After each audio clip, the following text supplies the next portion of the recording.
Église, semeur de vie et d'espoir. Cette femme était une femme de valeur. Et un jour, elle a vu le prophète Élisée qui passait. Et là, elle a dit quoi? Elle a appelé le prophète et lui a dit, viens, je te donne à manger. Et elle a élevé une chambre haute. Elle a mis un lit, elle a mis un chandelier, elle a mis une table et une chaise. Et elle a dit à l'homme de Dieu, à chaque fois que tu vas passer ici, rentre ici, mange et que ton âme se repose. Et la Bible dit que cette femme n'avait pas d'enfant depuis des années. Elle ne le faisait pas parce qu'elle attendait un enfant de la part de Dieu, mais parce qu'elle s'est mise au service de Dieu. Le prophète a demandé à son serviteur, il dit, qu'est-ce qui manque dans la maison de cette femme? Et le serviteur qui va lui dire, je n'ai pas entendu des pleurs d'enfant, je n'ai pas vu un fils qu'elle pouvait envoyer, donc certainement il n'y a pas d'enfant. Et le prophète lui dit, appelle la femme. Elle vient et il lui dit, l'année prochaine, à la même période, you must carry your baby. Tu vas porter ton enfant, tu vas porter ton bébé. Et la Bible dit que l'année prochaine, à la même période, la femme a accouché d'un enfant. J'aimerais annoncer à quelqu'un, à cause de ton service pour le royaume, l'Éternel prendra soin de toi en cette année 2025 au nom de Jésus.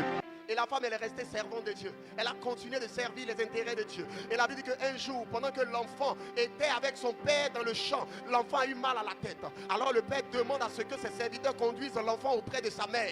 Et l'enfant arrive et le mal de tête se transforme et devient un décès. L'enfant meurt sur le champ.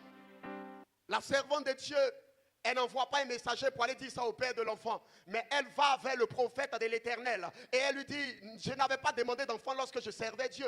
Je ne lui ai pas demandé de me donner un enfant. Si c'est pour me donner un enfant et pendant que je vais l'aimer, il va mourir, ce n'était pas la peine de me donner. L'enfant est là, je l'ai mis dans ta chambre. Il faut te débrouiller pour trouver quelque chose. Et la Bible dit que le serviteur envoie Géasi. Géasi à qui il donne son bâton. Géasi va parce qu'il n'avait pas un bon cœur. Le miracle ne se produit pas. Le prophète vient et il rentre dans la chambre et il commence à prier. Il commence à poser des actes prophétiques. Et l'enfant de la servante qui était mort, l'enfant revient à la vie. J'aimerais annoncer à quelqu'un, à cause de ton service, Dieu va ressusciter tous les domaines de ta vie qui étaient morts au nom de Jésus. Est-ce que je peux prophétiser sur la vie de quelqu'un? J'aimerais t'annoncer que plus rien ne mourra entre tes mains au nom de Jésus. Plus rien ne mourra dans ta vie au nom de Jésus. Le travail, l'entreprise qui était mourante, en cette année 2025, le Seigneur va ressusciter cette entreprise au nom de Jésus.